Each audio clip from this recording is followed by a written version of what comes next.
The cabin lights glowed softly as a weary single father shuffled down the narrow aisle, balancing his small daughter against his shoulder.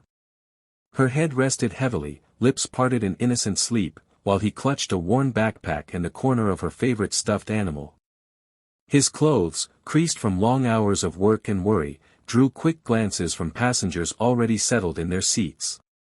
Some sighed in annoyance as he carefully navigated the row, apologizing quietly when his elbow brushed an armrest.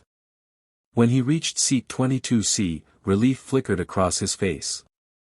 But before he could settle, the little girl stirred, her toy slipping from her father's grasp and clattering to the floor. The sound was enough to make a flight attendant exhale sharply, as if his presence were a burden. The man bent quickly, juggling his daughter and the toy with an awkward grace, his face flushed from embarrassment. Whispers rose from nearby seats, cruel in their casualness. "Why is he even here?" Someone muttered, not bothering to lower their voice. "Can't he control his kid?" another added with a chuckle. He heard every word.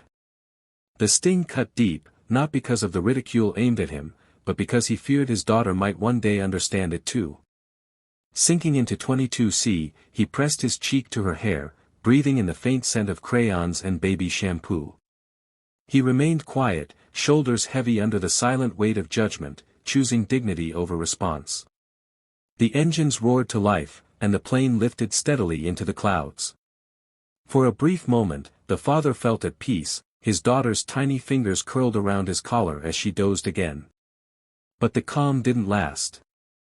A patch of turbulence jolted the cabin, rattling trays and startling passengers.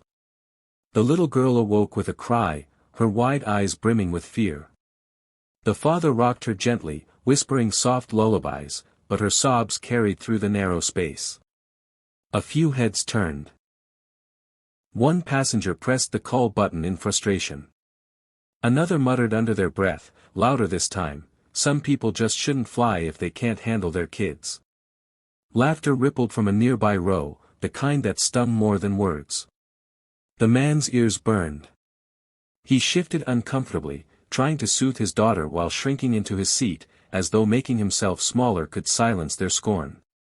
His heart clenched, not from the embarrassment of being the target, but from the thought of his little girl growing up in a world so quick to judge, so slow to understand. He kissed her forehead, rocking her more firmly now, ignoring the glares. His eyes focused on the small window beside him, where the horizon stretched endlessly, a reminder that storms, no matter how harsh, always passed. He told himself he had weathered worse battles. If he could shield his daughter from the cruelty of strangers, even for a moment, then every whisper, every sneer, was worth enduring in silence. The seatbelt sign chimed, and the cabin settled into an uneasy quiet. The father's daughter, worn out from her tears, finally drifted back to sleep against his chest. He stroked her hair gently, eyes heavy with exhaustion, when the intercom crackled overhead. "Ladies and gentlemen," the captain's calm voice announced, "we've been given unusual instructions from Air Traffic Control. Air Force One is in nearby airspace, and we've been asked to hold for a special escort request." A wave of murmurs spread instantly. Passengers straightened in their seats, exchanging puzzled looks. A few craned their necks toward the windows, eager for a glimpse of something extraordinary. The father, lost in thought, barely registered the announcement until the captain spoke again. This time, his tone carried weight. "The escort has been requested for a passenger aboard this very flight. A man traveling with the call sign. Guardian Angel 22. The cabin fell silent. Every whisper, every mocking glance, seemed to freeze in the air. Slowly, eyes turned toward seat 22C. The same seat where a worn-out single dad had been dismissed, sighed at, and ridiculed only moments before. The father looked up, startled, his brow furrowed in disbelief. The words Guardian Angel 22 echoed in his ears, stirring memories of nights in the cockpit, missions flown under the veil of secrecy, and lives he'd risked his own to protect. Tears pricked his eyes as his daughter shifted in his arms, unaware of the honor being summoned in her father's name. Gasps swept through the cabin as passengers pressed their faces to the windows. Outside, two sleek fighter jets appeared against the blue horizon, their wings glinting in the sunlight. Then, with flawless precision, they dipped in unison, a gesture of respect. The captain's voice returned, softer this time, almost reverent. "Ladies and gentlemen, these aircraft are saluting one of their own. Seat 22C belongs to a decorated Air Force pilot who once flew missions under the call sign Guardian Angel 22, a man who has saved countless lives, including those of presidents." The whispers that had once carried scorn now turned into stunned silence. Faces flushed with shame as the truth sank in. The "tired dad" they had mocked wasn't just another passenger struggling through life, he was a hero, sitting quietly with his little girl in his arms. The transformation in the cabin was immediate. A woman across the aisle leaned forward, her voice trembling, "Sir. I'm so sorry." Another passenger, who had earlier scoffed, now offered to hold the girl's toy so he could rest his arms. Even the flight attendant who had sighed in annoyance now placed a blanket gently over his daughter. Compassion rippled through the rows, spreading like wildfire.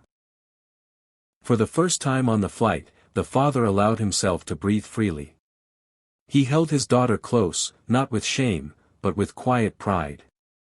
The same passengers who once judged him now looked on with gratitude, as if seeing him, and themselves, through new eyes. As the plane descended toward the runway, the cabin was hushed but charged with emotion. The father sat straighter now, his daughter nestled peacefully against him, her small hand resting over his heart. Outside the window, the fighter jets maintained their silent escort until the very last moment, peeling away with one final dip of their wings, a farewell salute that left many passengers wiping their eyes. When the wheels touched down and the plane rolled to a stop, the silence broke into thunderous applause. The sound filled the cabin, not just for the man in 22C, but for the sacrifices he represented. Passengers who had once judged him now clapped until their palms ached, their voices rising in cheers that carried more sincerity than words ever could. The father rose, adjusting his daughter in his arms. As he stepped into the aisle, people moved aside with newfound respect. Some placed gentle hands on his shoulder, others simply whispered, "Thank you." But he responded only with a humble nod, his eyes glistening as he walked toward the exit. At the door, he paused, looking down at his sleeping child. He whispered softly, almost to himself, "Remember this, sweetheart, dignity isn't about what people see. It's about who you are, and the love you carry." With that, he stepped off the plane, no longer the humiliated man in seat 22C, but a father, a hero, and a reminder that behind every stranger's struggle may lie a story worthy of honor.